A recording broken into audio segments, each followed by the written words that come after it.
ఈ మాటలు వింటున్న నువ్వు దేవుని బిడ్డ, నీకు చెప్తున్నా, నీతోనే మాట్లాడుతున్నాడు దేవుడు. నిన్ను కోల్పోయిన వాళ్ళు దరిద్రులు, నీలాంటి మంచి వ్యక్తి ఆదరణ కోల్పోయిన వాళ్ళు దరిద్రులు, శాపగ్రస్తులు. వాళ్ళు ఏడవాలి గాని నువ్వు ఏడవకూడదు. సస్తేగిస్తే వాళ్ళ కర్మకు వాళ్ళు చావాలి గాని నువ్వు చావకూడదు.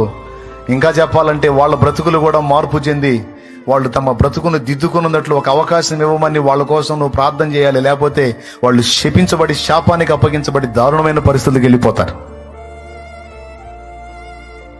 నీ కళ్ళారా నువ్వు చూస్తుండగానే వాళ్ళ బతుకులు చిన్న భిన్నం అవుతాయి. అది నువ్వు కళ్ళారా చూస్తావు.